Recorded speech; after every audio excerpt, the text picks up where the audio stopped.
Flor de la Cruz Salaiza Lizárraga, quien también colabora en esta institución, pero desde la sede en Culiacán, Sinaloa. Asimismo, les presento a ustedes al doctor Asaed Javier Sandoval Gutiérrez. Él es docente formador en el Instituto Superior de Investigación y Docencia para el Magisterio y en el Sistema de Universidad Virtual de la Universidad de Guadalajara. Su trabajo se titula La actividad conjunta en una unidad didáctica de enseñanza y aprendizaje a docentes con asesoría en la modalidad B-Learning. La dinámica de trabajo será la siguiente. Tendremos, aproximadamente unos 20 minutos para la presentación de los trabajos, iniciando con las compañeras que provienen del Instituto Tecnológico de Altamira, y después del término de su trabajo se presenta el maestro Asaed Javier Sandoval. Luego de las presentaciones abriremos un espacio para las preguntas, comentarios del público. Bueno, sin más preámbulo, empezamos con este panel, cuyo título nos remite, Formación docente en TIC y con TIC, a la necesidad vigente e ineludible de formar a los docentes en el uso de estas herramientas, de todas las herramientas que competen a este conjunto de tecnologías de la información y la comunicación para mejorar su práctica, pero además hay otro, yo siempre analizo lenguajes en TIC, desde el interior de y con TIC, es decir, para utilizar las herramientas como un medio para el aprendizaje, para la enseñanza. Bien, entonces iniciamos. Pido un aplauso para la maestra Olimpia Danay Arellano Briones.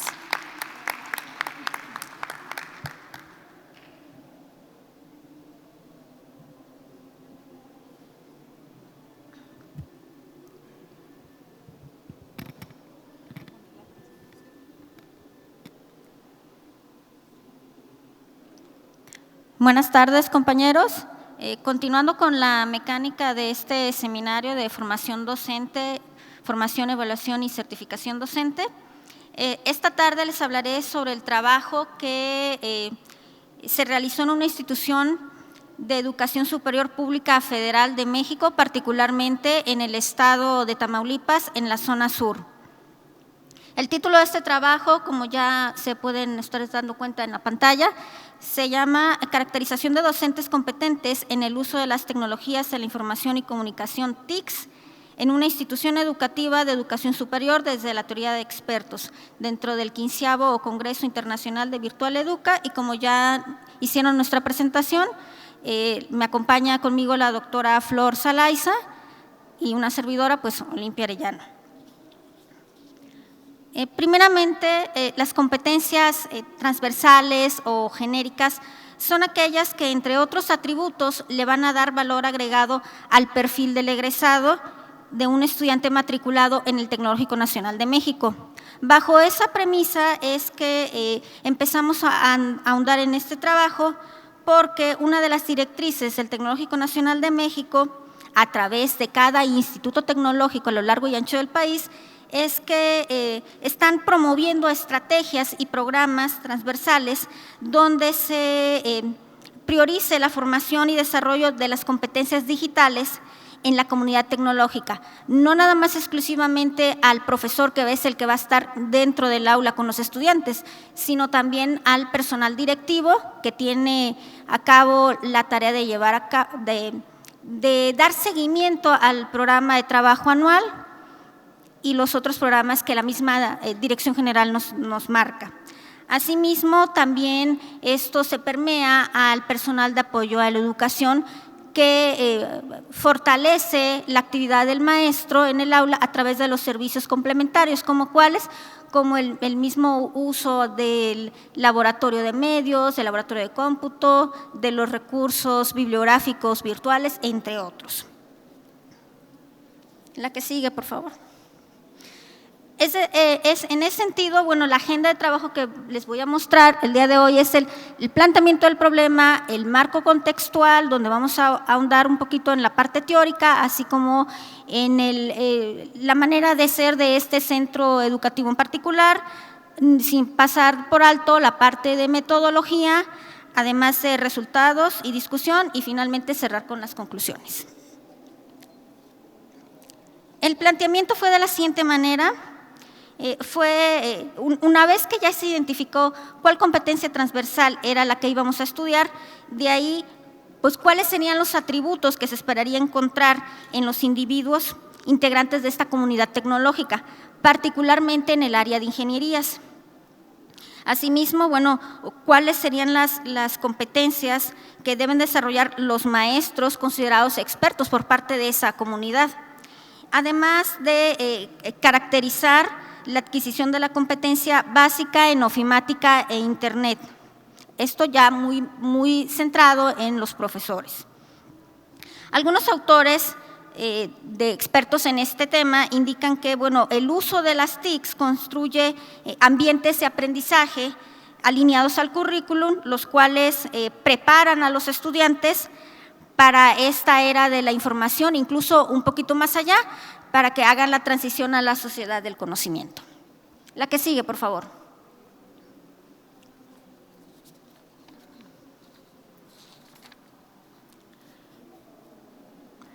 Otros estudiosos del tema ratifican que con la integración de las tecnologías de la información y la comunicación se generan estrategias que promueven el desarrollo de aprendizaje autónomo entre los estudiantes. Además, permite la construcción del conocer y el aprender, en el cual está basado en el modelo educativo que actualmente estamos llevando a cabo a la práctica en el Instituto Tecnológico de Altamira. Además, que permiten una adaptación y flexibilidad. Y por otro lado, también fortalece el ejercicio de otras competencias transversales del tipo interpersonal, por ejemplo, como el trabajo colaborativo, el aprendizaje basado en proyectos, entre otras. La que sigue, por favor.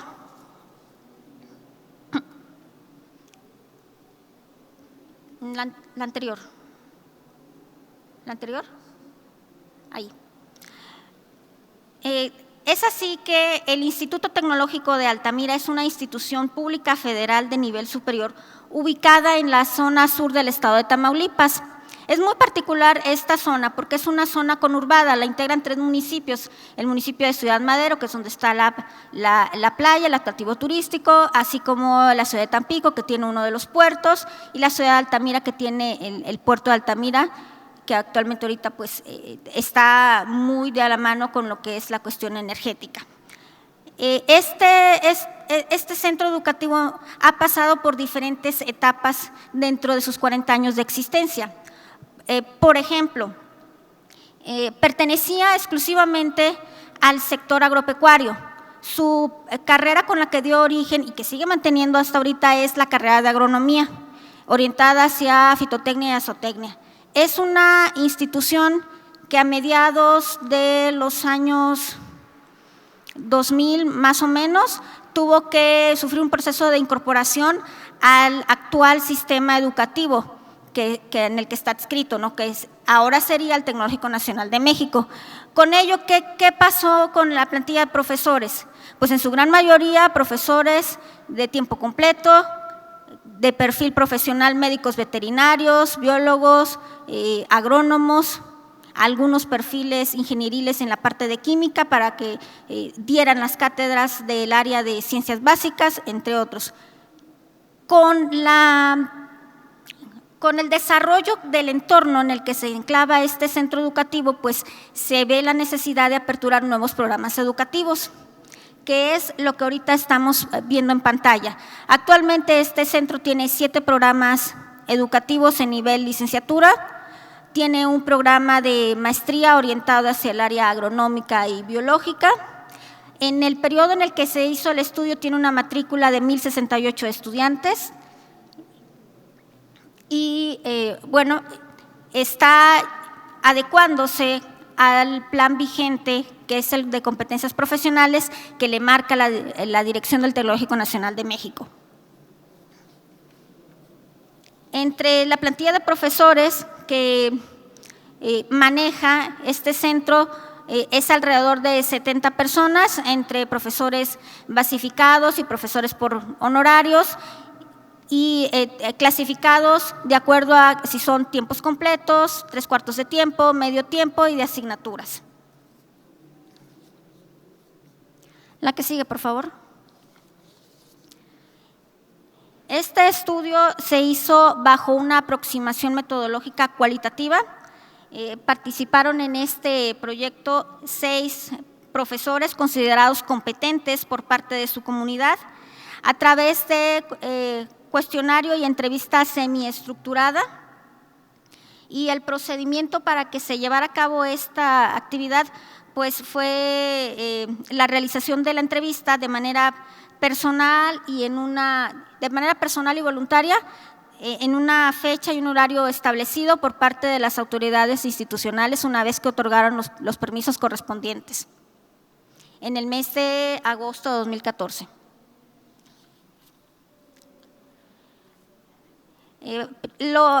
Para empezar a recabar los datos, primeramente pues fue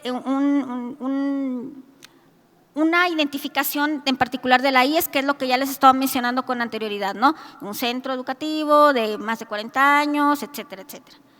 Además, se les informó sobre la confidencialidad y el uso de los datos que nos estuvieran proporcionando exclusivamente para este estudio. Además, como carátula dentro de esos documentos se les solicitó datos de contacto, identificación, por ejemplo, género, escolaridad, antigüedad laboral, estatus de contratación, actividad y puesto que desempeña, entre otros rubros, no nada más en la parte docente. Asimismo, algunos de los cuestionamientos que estuvimos manejando ahí fue si se consideraban competentes en TICS, si fue fácil o difícil el desarrollo de esta habilidad, el mayor reto que le presentó como profesor a la hora de estar implementando las TICS con sus estudiantes, cuál ha sido el mayor logro o satisfacción que han tenido a la hora de innovar su práctica educativa, si ya lo han aprendido todo o si hay todavía muchas cosas por descubrir, y algún otro dato que nosotros no hayamos considerado, pero que el profesor ya con el trato que desarrollamos dentro de la recolección de datos quiso externarnos, pues también lo tomamos en cuenta. La que sigue, por favor. La que sigue.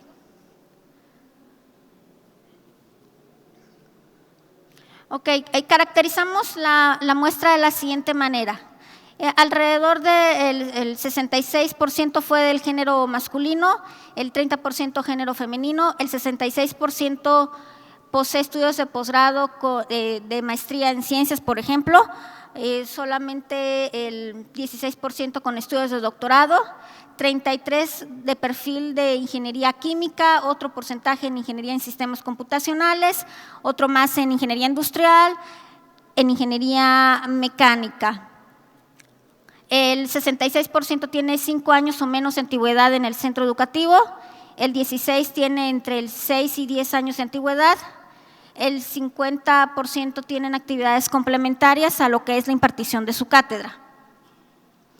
La que sigue, por favor. En este esquema de Torres del 2013 manifiesta que para una correcta o una adecuada formación digital de los docentes, primero hay que tener una etapa de acercamiento o de acceso. Una vez que ya hicimos eso, tenemos que tener una fase de adopción de esa competencia transversal.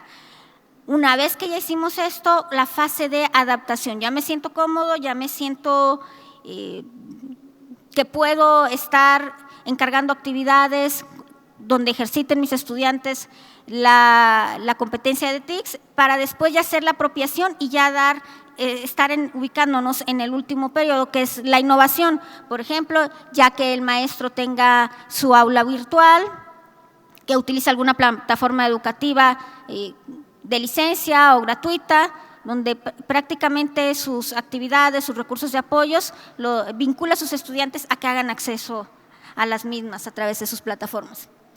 La que sigue, por favor. Es así que con todo lo que estuvimos recolectando, definimos 6 categorías del estudio. La primera de ellas, la capacidad de desarrollo de la habilidad de las TICs. El segundo, la infraestructura. El tercero, el logro y la satisfacción. El cuarto, el aprendizaje en TICs. El 5, la capacidad de asombro por el uso de las TICs. Y el 6, la capacitación y la actualización. ¿La que sigue? De todo esto, ¿qué nos estuvieron aportando? Los profesores sí poseen la habilidad de desarrollo de TICs. Les fue fácil, incluso para el que tiene más antigüedad, le fue fácil el aprender y desarrollarlas y ahora implementarlas. Sí están conscientes que la infraestructura juega un papel importante, más no que sea algo que determine que ellos lleven a cabo la inclusión de las TICs en sus cátedras día a día. Ahora bien, si tuvieran una mejor infraestructura en el centro educativo, pues se promovería aún más el desarrollo de esta competencia. Por otro lado, cuando determinaron el logro, la satisfacción, consideran que cuando les ponen actividades donde se ejercita esta competencia, sus estudiantes tienen un mejor desempeño y un mejor aprendizaje significativo.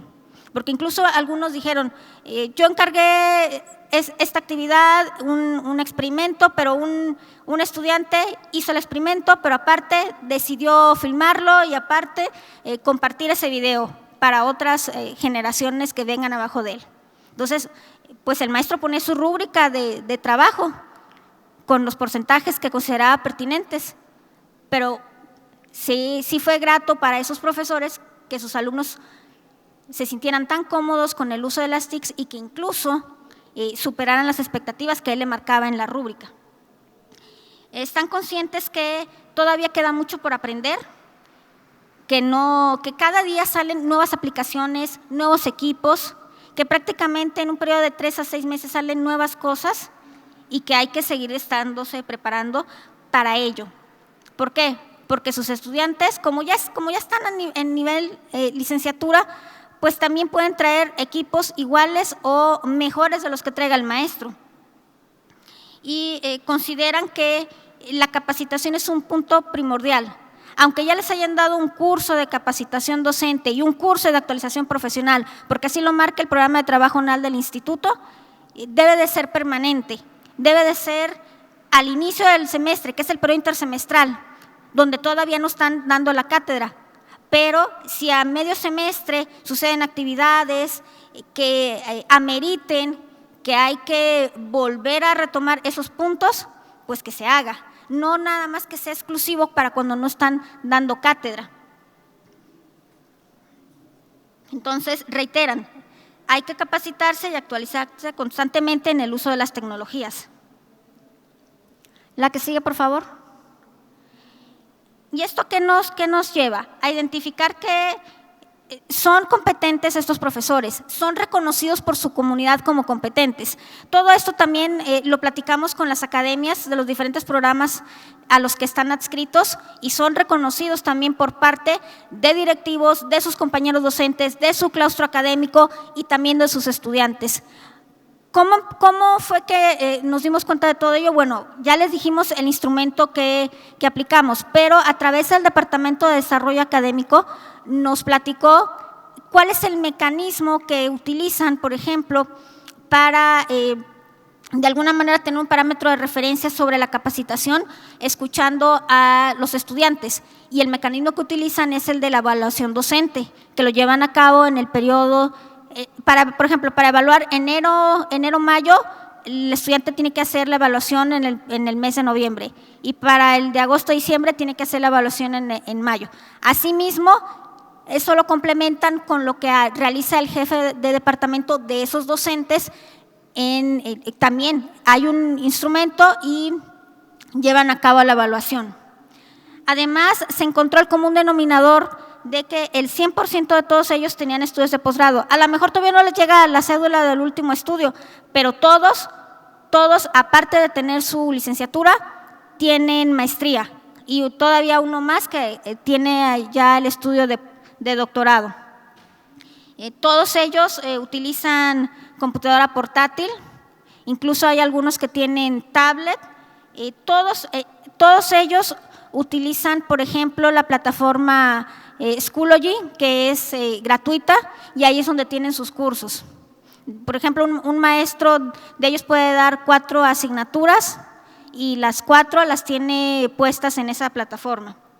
Y además de que utilizan software específico dependiendo la competencia específica del programa de estudios que marquen, ¿no? Que si es, por ejemplo, de modelos matemáticos y le pide la utilización de SAS, o si es de control estadístico de la calidad y le pide la utilización del Minitab, por ejemplo. La que sigue, por favor. Y bueno, en este estudio como área de oportunidad se encontró que tal vez se pudo haber mejorado el instrumento para que permitiera obtener más variables inherentes al dominio de esta competencia. Finalmente, pues todo es sujeto a medición y evaluación, entonces este instrumento pues también puede ser adecuado, actualizado. Además, las políticas internas del centro y de la dirección general a la cual pertenece, pues también de alguna manera, de momento cuando uno les platica la idea de que, ¿sabes qué?, podemos trabajar con tus docentes, podemos aplicarles algún instrumento, como que genera un poquillo de desconfianza, de temor, ¿por qué me van a evaluar? Si ya mis chavos ya me evaluaron con el instrumento que les platiqué de la evaluación docente, y ahora porque esto más me va a afectar, me van a cambiar de actividad, qué sé yo, ¿no? Finalmente, estos datos que están aquí reportados les sirve al departamento académico al cual pertenece el docente para proponer en particular cuáles son los cursos que desarrollo académico, que es el que los coordina, son los que debe de ofertar. Por ejemplo, si ya la plataforma Schoology ya no es pertinente, en esa versión que están utilizando, bueno, la siguiente, un curso de capacitación de esa plataforma o un curso de capacitación sobre, para hacer presentaciones de Prezi, por ejemplo, ya muy particulares.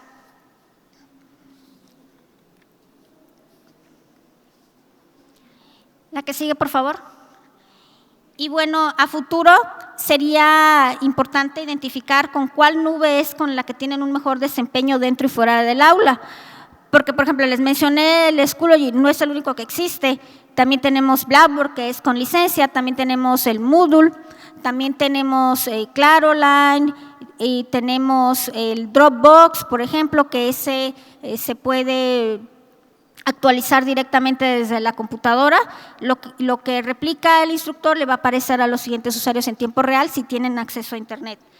Asimismo, bueno, a la mejor a los estudiantes de esos profesores poderles dar un seguimiento por cohorte generacional para constatar el aprendizaje significativo que hayan tenido. Asimismo, esto queda a futuro porque también es una situación que se nos puede presentar en este centro o en cualquier otro centro, ¿no? ¿Qué pasaría con una persona competente en tecnologías de la información y comunicación, pero que carece de un entorno para poderlo llevar a cabo? ¿Por qué? Porque ya nos ha pasado con anterioridad en este centro y en otros, ¿no?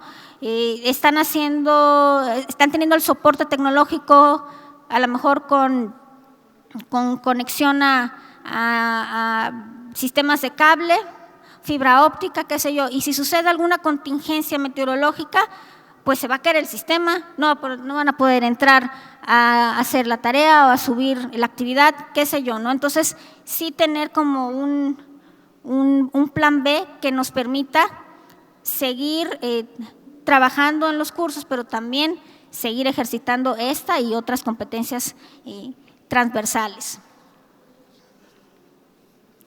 Y bueno, pues esto ya sería todo por nuestra parte. Les agradecemos su atención. Muchas gracias. Un aplauso para la maestra Olimpia Danay Arellano.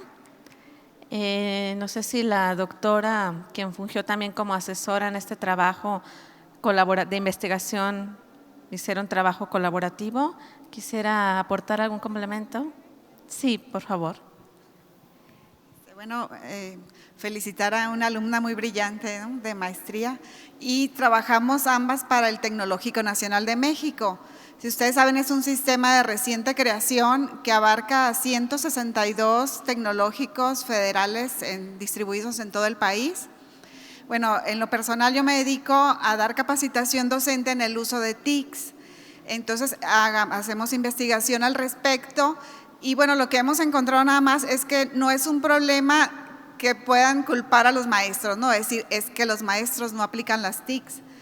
No es eso solamente, y es ver desde qué infraestructura cuentan. Como dice, puede ser un experto, pero no tener la infraestructura necesaria, como dijeron ayer en un seminario. Estamos con infraestructura del siglo XIX, con maestros del siglo XX y con alumnos del siglo XXI. O sea, ¿qué tenemos que hacer desde la política educativa, pues, para poder reducir estas diferencias y equilibrar el nivel de expertise que tenemos todos, ¿no? Yo en una investigación previa se midieron las diferencias en nivel de experto en cuanto a los docentes y a los alumnos. Los alumnos se consideran expertos en ciertas competencias digitales que no son en las que se consideran expertos los maestros, ¿no? Entonces, ¿qué tenemos que hacer para empatarlas? Les doy un ejemplo. El maestro se consideraba bueno en la parte de la ética y cómo consultar fuentes de calidad. En cambio, el alumno decía que él no era experto en eso y que le daba lo mismo consultar Wikipedia que Rincón del Vago, que monografías o que cualquier biblioteca de acceso abierto o recursos educativos, ¿no? Falta mucho conocimiento, falta mucha capacitación, falta seguimiento, porque los expertos ahí los tenemos, nada más hay que encauzarlos sobre cómo aplicar las TICs más allá del entretenimiento y poder hacer una educación pues más enriquecedora, ¿no?, y más equilibrada para los alumnos. Bueno, era lo que les quería compartir. Muchas gracias. Mil gracias, doctora Flor. Bien, a continuación, el doctor Saed Javier Sandoval Gutiérrez nos presentará su trabajo, la actividad conjunta en una unidad didáctica de enseñanza y aprendizaje a docentes con asesoría en la modalidad B-Learning. Adelante, Saed. Gracias, mi amable. Pues me voy a parar para estar más cerca de ustedes. Muy buenas tardes. Felicidades por sobrevivir a los 4 días de esta jornada. Y yo les voy a hablar de una experiencia que he tenido como parte también de una práctica docente de formación de formadores, pero también como parte de un proceso de investigación de un programa de doctorado. Actualmente yo trabajo para Sistema de Universidad Virtual de la UDG, para Universidad Pedagógica Nacional, y esta investigación se realiza en el marco del posgrado, el doctorado en investigación educativa del ICIDEM.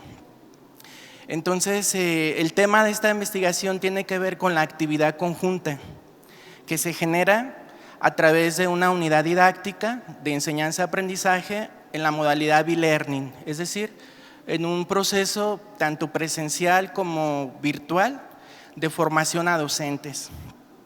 Y esto se da en el marco de la reforma del programa de educación media superior, y en esta reforma que desde el 2008, a partir del presidente Felipe Calderón, estando Vázquez Mota como secretaria de Educación, se da en el entorno de educación media superior. Este es el contexto, este es el marco en el que se da esta investigación, que es un tanto diferente a la forma en que se da en educación básica, ¿verdad?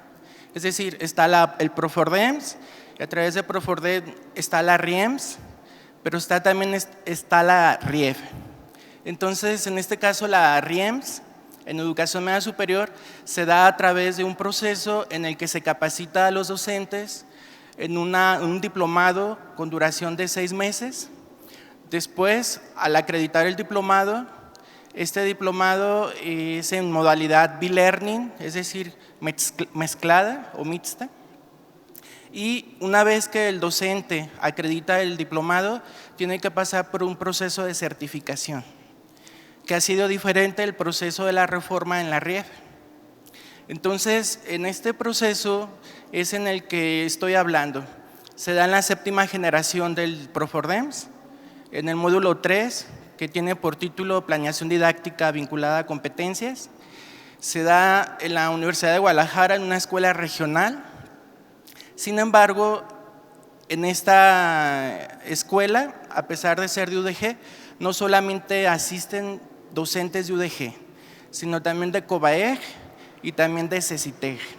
Este es el contexto en el que se da esta investigación y se da con 20 docentes en este proceso. Adelante, por favor. Pero, ¿qué es la actividad conjunta?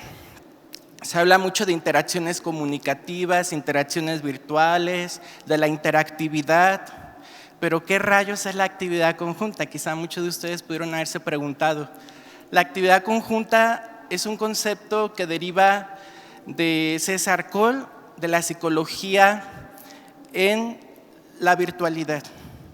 Entonces, dentro de un proceso constructivista, César Coll la define como la articulación e interrelación de las actuaciones que se dan tanto de un instructor, en este caso un asesor, en un diplomado, hacia los docentes que serían sus estudiantes, sus alumnos.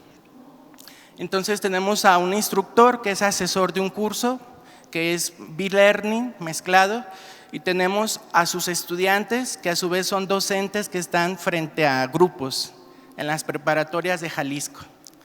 Y entonces, ¿qué es lo que se va a analizar? Esta interrelación que se da entre ellos a través de los contenidos, pero también en su evolución a lo largo del proceso de la construcción del aprendizaje. Entonces, en eso consiste la actividad conjunta.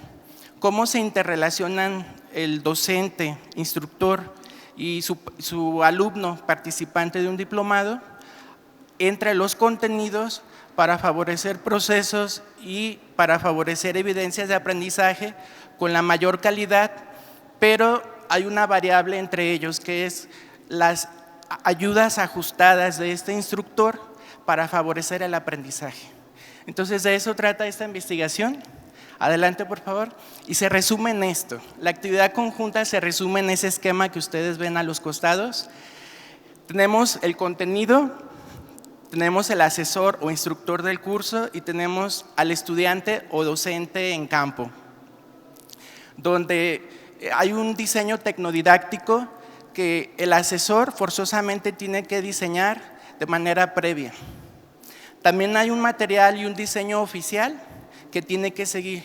Por aparte implica que tendría, como buen instructor, que planificar sus sesiones clase. Y esto se da tanto en una planificación en el entorno virtual como en el entorno presencial. También se dan mecanismos de ayuda que el asesor tiene que planear tanto en el entorno presencial como en el entorno virtual. Y más aún, todo esto tiene que favorecer el aprendizaje de mayor calidad y significativo para el participante a través de favorecer una actividad mental constructiva y significativa vinculada al contexto, in situ. De esto trata la investigación. Se resume la actividad conjunta en este esquema. Espero quede claro, delimitado de lo que se va a hablar aquí. ¿Por qué la trascendencia de esto? Porque mientras el instructor planifique sus sesiones, mientras favorezca esa actividad mental constructiva, va a obtener mayor probabilidad de que sus estudiantes favorezcan, fortalezcan o desarrollen competencias docentes, para lo cual fue creado este programa. Adelante, por favor. Bueno, les hablaba César Coll, es el que propone este enfoque. Es un enfoque constructivista con una orientación sociocultural. Lógicamente, él se basó en las aportaciones de la escuela rusa y de Vygotsky, pero también de Leontiev, cuando habla del triángulo de la actividad. Y entonces, César Coll, español, adapta este triángulo de la actividad de Leontiev y lo propone como un proceso de triangulación de la actividad conjunta. Adelante, por favor. El modelo de análisis de la interactividad es algo importante. César Coll, en términos de sinónimo, le llama también a la actividad conjunta interactividad. ¿Cuál sería su diferencia? Que contempla esos procesos de contenidos temáticos y también la construcción del conocimiento, del aprendizaje y los medios que se requieren para ello. Se tienen que analizar las secuencias didácticas, cómo se planificaron, cómo se desarrollaron y cómo se evaluaron, pero también qué se obtuvo, de tal forma que la actividad conjunta analiza qué se hace, cómo se hace, para qué se hace y qué se obtiene. También se analizan segmentos de interactividad. Estos son elementos con una lógica entre sí, pero también, además de una lógica, delimitados por contenidos temáticos. Y también se analizan secuencias de actividad conjunta, que es la forma en que interactúan el docente y el asesor con un fin determinado. Adelante, por favor. Quiero comentar algo, que en España existe un grupo de investigadores que todas sus investigaciones encabezadas por César Coll las realizan a través del análisis de la actividad conjunta. El objetivo general de mi investigación consistió en interpretar las formas de organización de la actividad conjunta generadas en una unidad didáctica, en este caso el módulo 3 de Profordems, de nivel medio superior, y explicar la influencia de la ayuda ajustada de asesoría a la enseñanza y al aprendizaje en una modalidad mixta. Adelante.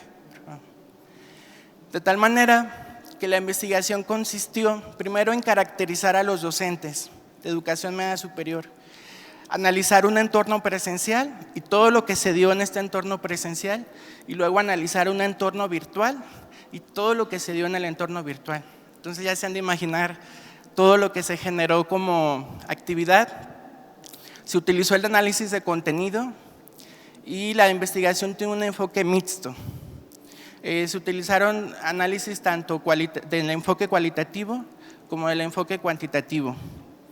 Por lo tanto, se analizó del entorno presencial y virtual desde su diseño tecnopedagógico y también las ayudas ajustadas que el asesor realizó a partir de necesidades que surgían de los participantes. En eso consistió esta investigación.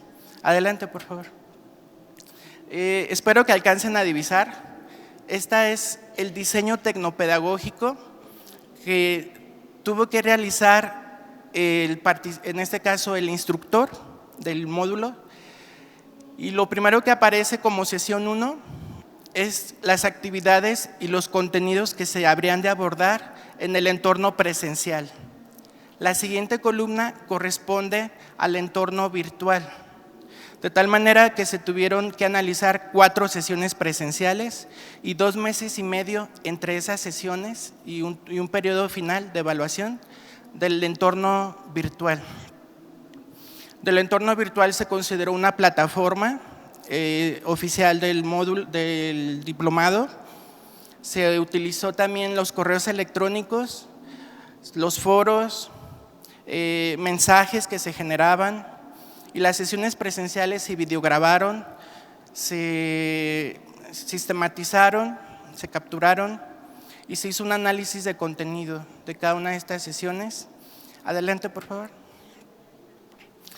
¿Y qué surgió? Bueno, del entorno presencial surgieron segmentos de interactividad. ¿Cómo interactuaron?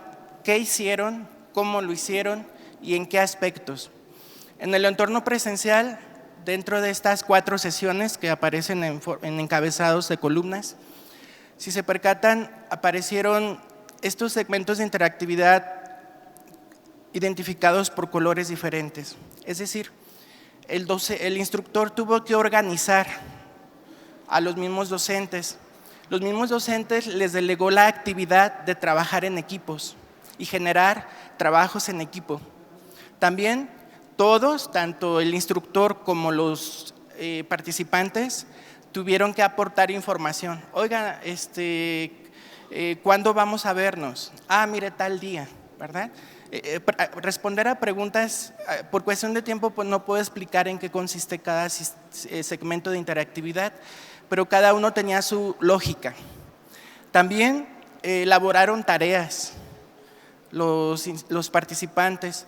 El instructor asesoró y orientó. También se clarificaron dudas. Se presentó la tarea para socializarla en grupo. Y también existió la socialización. Entraban chistes, comentarios para bajar el estrés. Entonces, si se percatan, el primer lugar de lo que se hizo en este curso de diplomado de Profordems fue la asesoría orientada.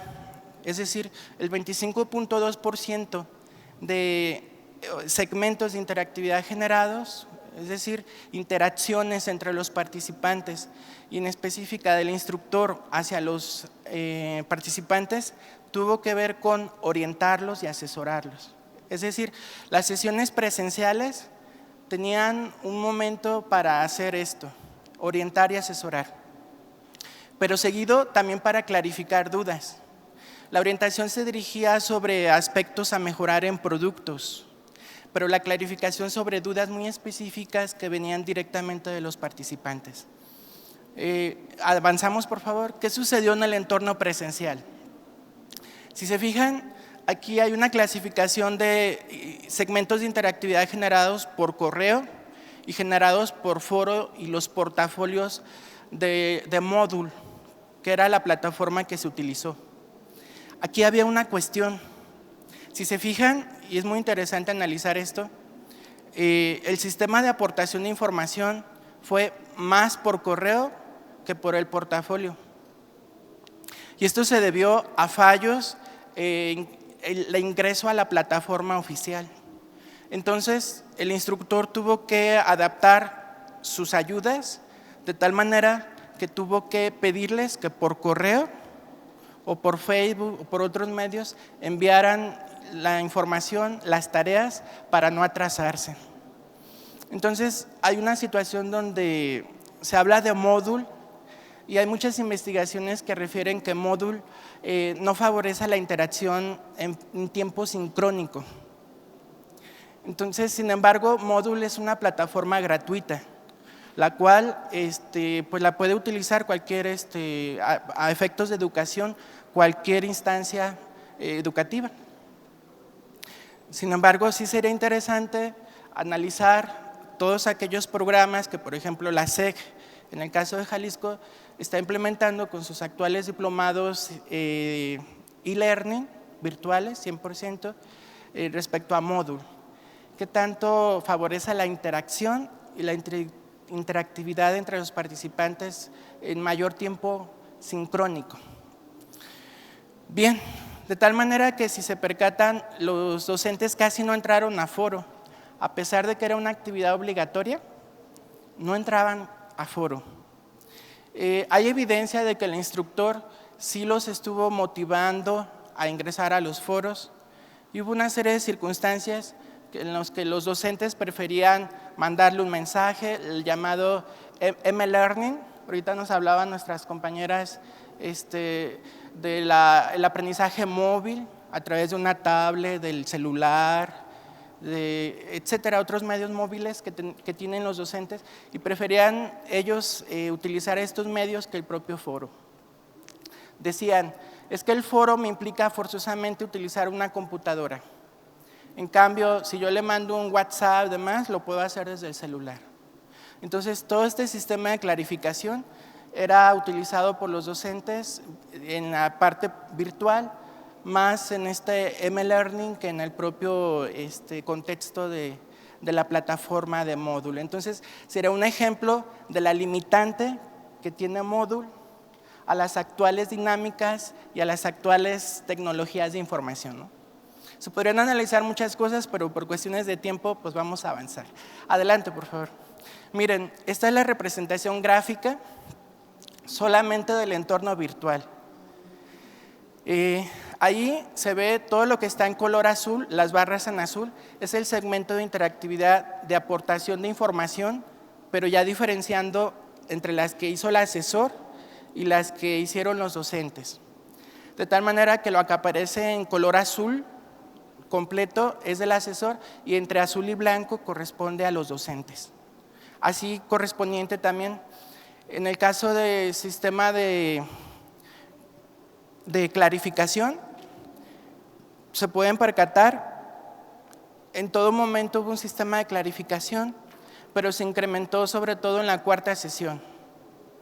El segmento de información fue prioritario en la primera sesión. Los segmentos de asesoría y orientación por parte del asesor se presentaron en todo momento virtualmente, pero aquí nos habla de los momentos en que los participantes empezaron a enviar sus actividades y entonces ahora sí el asesor o instructor tenía que retroalimentárselas.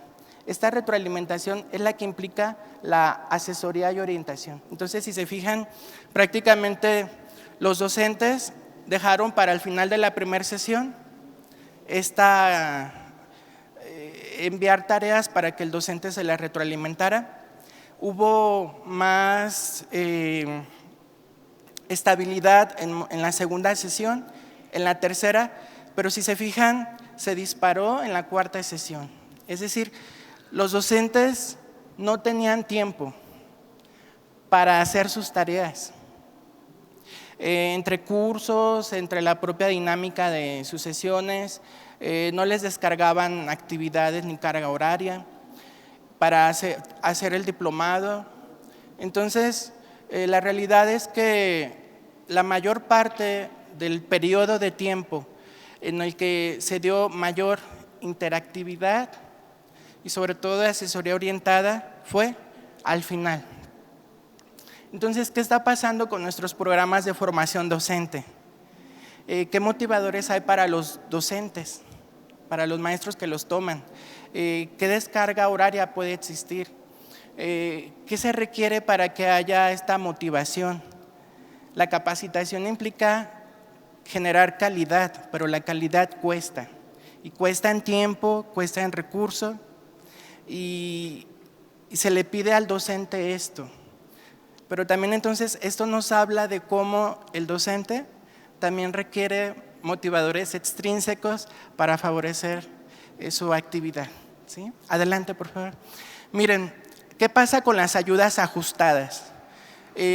Según Engel, es una investigadora de este grupo Greenpeace en España, podemos clasificar las ayudas de forma a priori, durante el proceso y a posteriori al momento de realizar una actividad. Y así fue como se analizaron en la investigación. Esta investigación está en un proceso todavía de concretar y sintetizar el análisis de la información. Sin embargo, algunos adelantos son los siguientes. Adelante, por favor. Aquí solamente se está mostrando una tabla en el que solo se muestra un segmento de interactividad, es el de asesoría orientada. Si se fijan, aquí las sesiones aparecen del lado izquierdo en una columna y se visualiza cómo prácticamente en torno se delimitó la actividad en una estrategia didáctica. El contenido clave en el que se estuvo analizando la investigación fue en relación a lo que se generó como contenido de una estrategia didáctica. Entonces, si se percatan, aquí se evidencia cómo las ayudas del instructor principalmente se dirigieron en las últimas 2 sesiones, pero fue mucho mayor, sobre todo en la cuarta sesión. Adelante, por favor. Sin embargo, si se fijan, aquí en el entorno virtual, realmente fue donde aprovecharon los docentes para estar solicitando apoyos al instructor y el instructor estarlos realizando. De tal manera que en la primera sesión los docentes utilizaron este medio virtual para poder establecer necesidades en las cuales el asesor le tuvo que estar apoyando. Y sin lugar a dudas, en la última sesión, entre la segunda y tercera sesión de su diplomado presencial, es cuando en este periodo de tiempo los docentes solicitaron menos apoyo al instructor. Avanzamos, por favor. Dentro de esta valoración de los docentes, ¿qué sucedió? En todo este análisis, que les digo es mucho, pero por cuestión de tiempo tendría que precisar. Al primer mes, el 55% de los docentes enviaron en tiempo sus actividades. El 60% se autoevaluaron con una participación activa. Mi pregunta es, ¿y qué pasaba con el otro 40%? ¿Dónde estaban virtualmente hablando? Seguramente entre haciendo planeaciones, entre cuestiones del tiempo, la familia, responsabilidades. También los docentes consideraron durante esa etapa que los contenidos eran concisos, claros y de aplicación directa, a diferencia de otros módulos. Aquí la clave fue que se les solicitaba a los docentes hacer una estrategia didáctica real de aplicación a su curso, porque esa estrategia didáctica sería, una vez concluyendo el diplomado, sería la forma en que se certificaría y tendría que defender esa estrategia didáctica. Entonces había un motivador. Por lo tanto, los docentes consideraron que sí transferían sus habilidades a su práctica docente y a competencias como de la planeación. Al final, como ustedes lo vieron, en la cuarta sesión, esta actividad y participación se incrementó en un 90%. Adelante, por favor. Pasamos, gracias. Las ayudas que proporcionó el docente, que tendría que desglosarles cada segmento de interactividad, tanto en lo presencial como en lo virtual, sin embargo, las sintetizo aquí, fueron a través de lo siguiente. En un saber cognitivo, el instructor favoreció algo importante. A pesar de que el programa marcaba materiales oficiales, el instructor adjuntó a esos materiales oficiales otros que consideraba también importantes. Entonces, para los docentes esto fue un apoyo, un tipo de ayuda a priori del docente importantísima. ¿Por qué? Porque el docente favoreció, por ejemplo, modelos didácticos para elaborar estrategias que el material oficial no incluía. También aplicó una transposición didáctica de tal forma que todos los participantes entendían lo que se explicaba.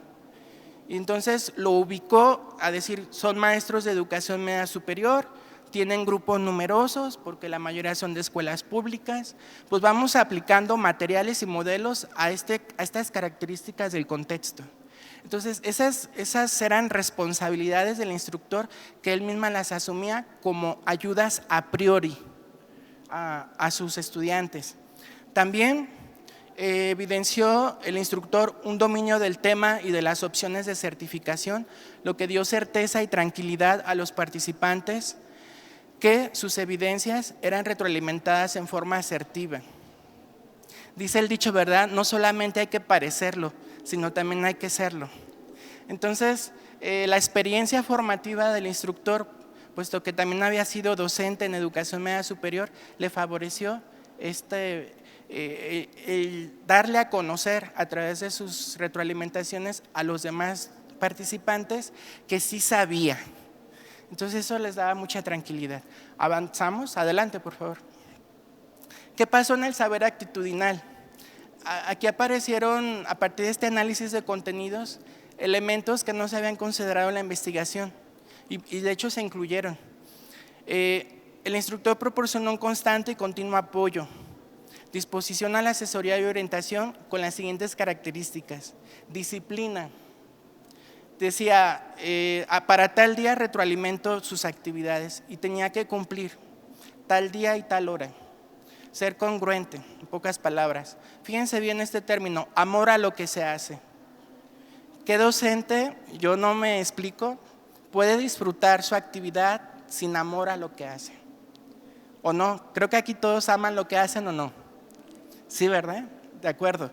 Entonces, los instructores fueron catalogados por sus estudiantes con esa característica y que esto era muy importante en esta actividad conjunta, en esta interactividad, que se notara que sabía y que le gustaba hacer lo que hacía. También una actitud proactiva, paciencia, calidad humana, amabilidad, flexibilidad a los acuerdos establecidos en fechas de entrega y actividades y formas de hacerlo. Adelante, por favor. También proporcionó ayudas a través del saber práctica. Su retroalimentación fue contextualizada hacia sus grupos y sus materias específicas. Fue individualizada como característica de la virtualidad. Apoyó también con referentes teóricos y modelos pertinentes. Y también proporcionó un modelo de actuación a través de su propia práctica docente.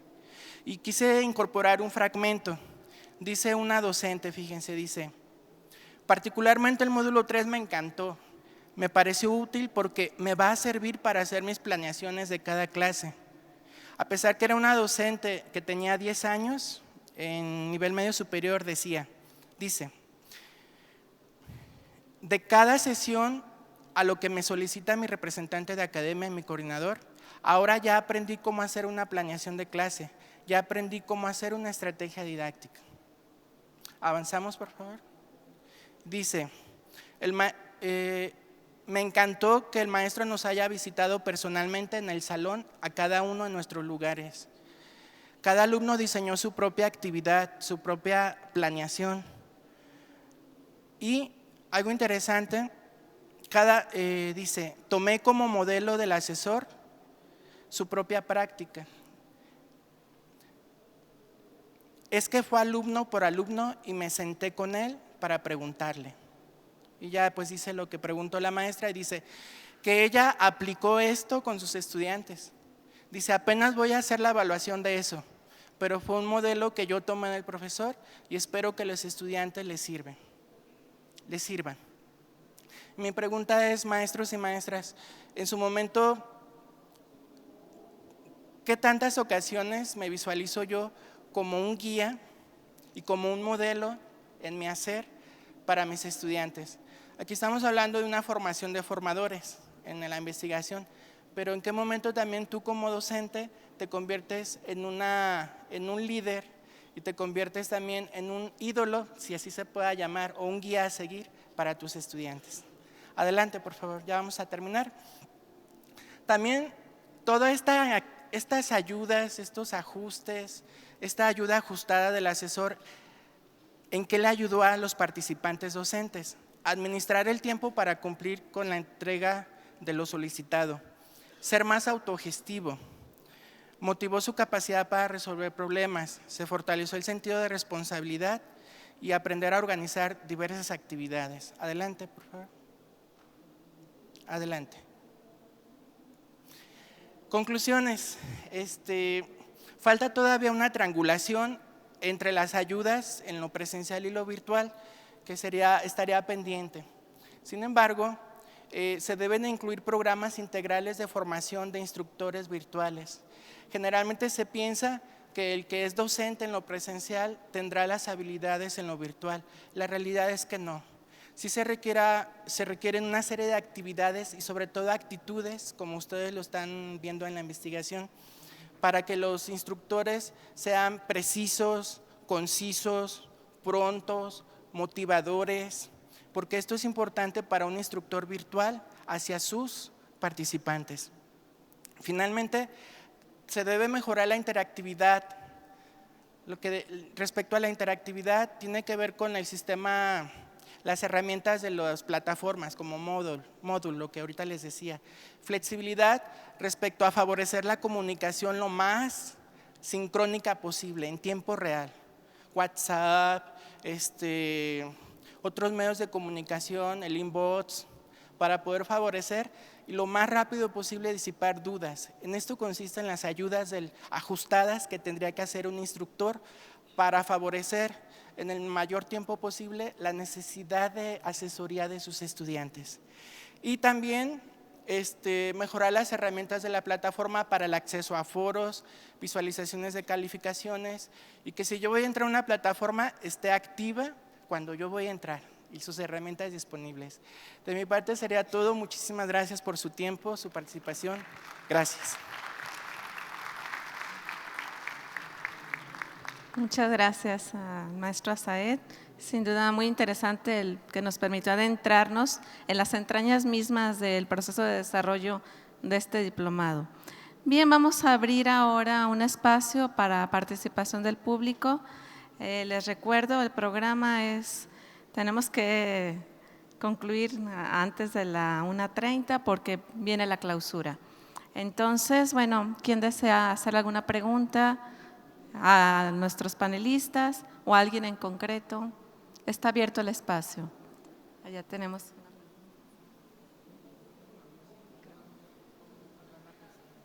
Hola, sí, hola. Buenas tardes, Diego Díaz.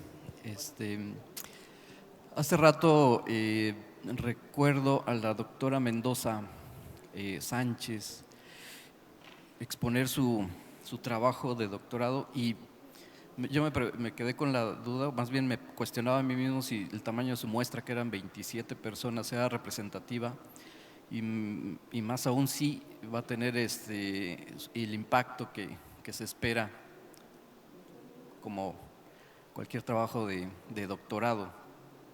Yo le pregunto a la maestra Olimpia si 6 personas es representativo de su trabajo o más bien cómo espera implementar o rescatar los resultados muy interesantes que obtuvo. Gracias.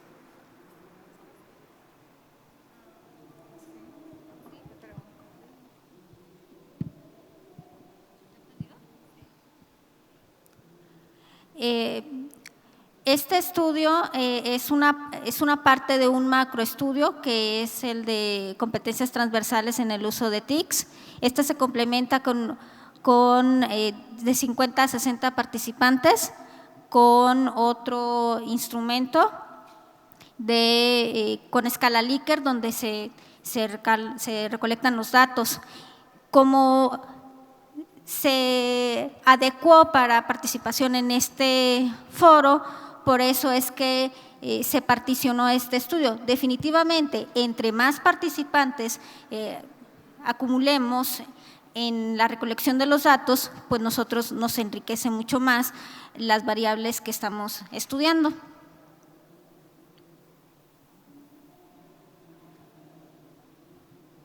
¿Alguien tiene otra pregunta? Adelante, por favor. Me ha llamado la atención del colega y creo felicitarlo, ¿no? Porque es muy difícil cuando se trabaja con cantidades, cuando se cuantifica, cuando hay metodologías, cuando se evalúa. Parece que todo es como muy periférico y muy lógico, principalmente en el conocimiento científico.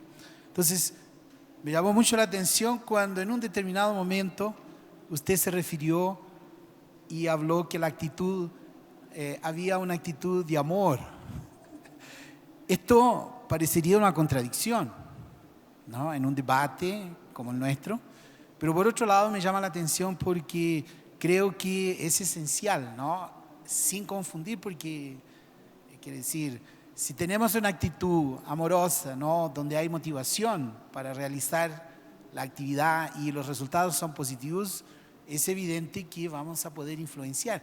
Pero al mismo tiempo me preguntaba cómo yo puedo verificar o de qué forma yo puedo discernir, ¿no? Y decir que esa era, entre comillas, una actitud, ¿no? Con un sentimiento de amor o amor al amor. Básico, ¿no? Pero en un foro, ¿no? O sea, causa como diríamos, un extrañamiento, ¿no? Entonces, ¿cómo es posible en una actitud, me parece pertinente, ¿no? Y muy bien colocado, poder observar qué parámetros yo puedo tener para que no sea simplemente una actitud abnegada o no confundir, ¿no? Esa actitud de amor, ¿no? Pensando que las cosas vienen del cielo o algo así, ¿no? Para no entrar en esa dimensión, ¿no? Sí, claro. Sí, principalmente surgió en las evidencias que se obtuvieron en las sesiones presenciales, en las que los docentes consideraban que el instructor tenía amor a su trabajo, amor por lo que hacía, y ellos caracterizaban, sí describieron el porqué del amor. Aquí por cuestiones de tiempo pues no lo incluí, más que el concepto general, pero ellos hablaban de la responsabilidad que asumía su trabajo, de asumirles a ellos como personas, sobre todo en el trato respetuoso, en el cumplir con el compromiso del tiempo al momento de retroalimentar actividades y sobre todo con la disponibilidad de la flexibilidad para ponerse en contacto, que ellos pudieran ponerse en contacto y comunicación con él al momento de disipar dudas. Por cuestiones de objetividad no lo incluí, no se debe incluir, pero ellos sí hablaban de diferenciar a sus instructores pasados con ese instructor en particular. Yo decidí tomar a ese instructor como un elemento de análisis porque continuamente se habían tenido, en las primeras generaciones, estoy hablando de la séptima, y desde la primera generación el instructor estuvo dando buenos resultados. Entonces yo decía, por algo dicen que está dando buenos resultados, que de sus 20 docentes generalmente terminan 20 o 19 y no hay bajas. Entonces yo decía, ¿por qué sucede ahí y no sucede en otros lugares? ¿Por qué sucede con ese instructor y no sucede con otros instructores? Entonces, particularmente los docentes sí hacían diferenciaciones y sí consideraban que ese amor a su profesión se debía a flexibilidad para poder responderles a sus dudas en cualquier momento, en cualquier en medios fuera de la plataforma, flexibles, pero también en cuanto a la responsabilidad para poder darles materiales extras, estarles dando ayudas ajustadas vía archivos extras, materiales extras y retroalimentaciones presenciales y virtuales. Y en todo momento dar un seguimiento individual. Principalmente a eso se debió la descripción del hecho de dar amor, tratarles con dignidad como personas, individualizando su caso. Es el hecho. Muy Gracias. bien. Debía haberlo incluido en no haberlo tirado. Sí, lo voy a considerar. Gracias. Sí, vamos a tener una última participación en virtud de que se tiene que preparar el espacio para la clausura. Adelante. Ante todo, felicitarlos. Quienes estamos en el ámbito de la educación, nos encontramos en los procesos de investigación, en estos dos paradigmas, el cualitativo y el cuantitativo, el positivista y el interpretativo. La pregunta mía es, ¿cómo ha logrado encontrar relación entre las variables de un modelo que es totalmente lógico, que está orientado a la cantidad y a las categorías, que sería el equivalente, digamos, en el modelo que es totalmente interpretativo, en donde ahí sí se da lugar, por ejemplo, al amor, al afecto, que no se pueden medir de una manera tan taxativa como, por ejemplo, una variable? Si recuerdan, establecí un mapa de interactividad que no son más que escalas de tipo, perdón, no son escalas, a partir de un diagrama de Gantt, estuve yo estableciendo por barras esa síntesis cuantitativa. Sin embargo, se están triangulando, ahorita estoy precisamente en ese trabajo de análisis de la triangulación de los datos, porque tiene que ver con que lo que sucedió cuantitativamente, primero establecerlo, mostrarlo y presentarlo. Y luego también tiene que ver con un análisis que no presenté aquí, que tiene que ver con las evidencias de desempeño, el antes y el después de la ayuda ajustada del instructor. Entonces, ese sería otro momento. Lo primero es la frecuencia del mapa de interactividad. Lo segundo es la evidencia de desempeño antes y después. Y lo tercero tiene que ver con este factor cualitativo. ¿Cómo lo hizo? ¿Cómo lo hizo el asesor? Específicamente su instrucción. ¿Cuántos mensajes envió? ¿En qué consistió la retroalimentación? ¿Qué tipos de ayuda ofreció? Para entonces que el docente haya logrado esa calidad o mejora en el proceso de una evidencia de desempeño, que en este caso es el producto final, que es una estrategia didáctica. Pero entonces tiene que ver con primero cuantificar el proceso a través del segmento de interactividad. Se generaron cantidad tremenda de datos cuantitativos, luego relacionarlo con especificar qué casos a partir de la ayuda del instructor mejoraron.